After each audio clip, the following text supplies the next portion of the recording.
Mehr berib ta'mirlangan, pul umuman ayalmagan, avtorskiy proyekt asosida ta'mirlangan kvartiramizni bugun sizlarga video obzorini qilib beramiz. Uyimiz Yunusobod tumani Gvardeyevskiyda joylashgan. Orientirimiz Gvardeyevskiy GAIning shundoq yonidagi novostroyka bo'pti. Uyimiz 7 qavatli novostroykaning 3-qavatida joylashgan, 3 xona 98 kvadrat metrdan iborat. Hozir sizlar bilan birgalikda kiraverishimizdan boshlab uyimizning planirovkasini ko'rib chiqamiz. Bu yerda kiraverish faqat eshigimizda joylashgan. Kirishimiz bilan bu yerda keng katta shunaqa uzun koridorimizni ko'rishingiz mumkin. Hamma xonalarimizni ko'rib turganingizdek razdelni faqat koridor orqali kiriladi.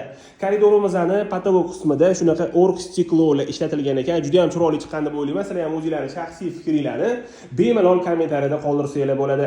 Koridorimizda bo'lsa shunaqa oynani ko'rishingiz mumkin. Oynani bilasizlar, katta xonani effektini beradi. Kirishimiz bilan chap tomonimizga bo'lsa bemalol stroyniy mebel yasattirib olsanglar bo'ladi. Bu uyimizning o'zini bu yerda damashniy telefonlarigacha bor ekan. Uyimizga kirishimiz bilan o'ng tomonimizda bo'lsa общий sanuzulimizni ko'rishingiz mumkin.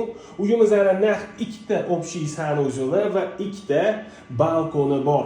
Hamma narsani eng yaxshisi, eng sifatlisi ishlatilgan sanuzullarimizda kafellarning kombinatsiyasini ko'rishingiz mumkin. Uyimizda gaz, svet, suv, kanalizatsiya, internet hamma kommunikatsiyalari bor. Koridorimizdagi brali ham juda ham boshqacha effekt berib turibdi.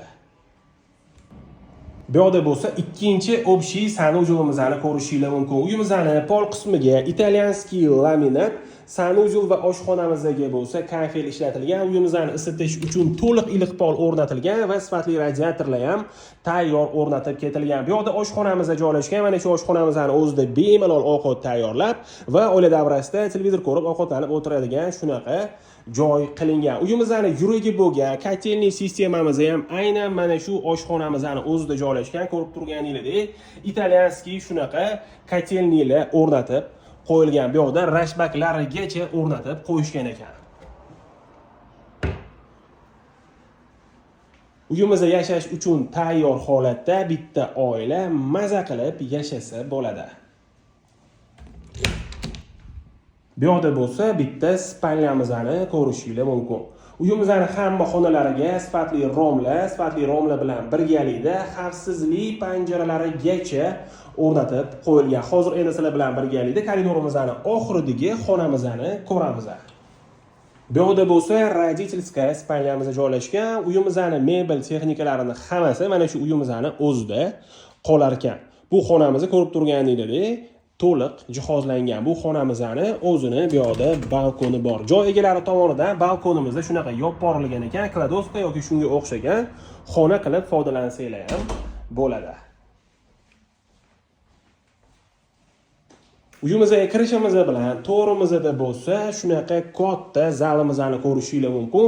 Zalimizning kattaligini hisobga olib bir qismini divanniy zona, bir qismini bo'lsa stol zona qilib foydalansanglar bo'ladi. O'zi bitta zalimiz emas, hamma xonalarimiz keng, katta, yorug' va baland qilib planirovka qilingan ekan. Bu xonamizning ham o'zini balkoni bor. Bu balkonimiz ham shunaqa yopib borilgan ekan. Juda fayzli xonadon. Hozir endi sizlar bilan birgalikda ko'chaga chiqib mahallamizni ham ko'ramiz. Novostroykamizning oldi dvori shunaqa kechki payt ham yop-yorug' bo'lib turar ekan. Novostroykamizning o'zini zelenoy zonalari, детская площадкалari va besedkalarini ham ko'rishingiz mumkin. Охраняемая zonada, закрытая territoriyada joylashgan shunaqa avtoturargohlarini ham ko'rishingiz mumkin. Atrofda bo'lsa maktab, bog'cha, supermarket hamma sharoitlari bor.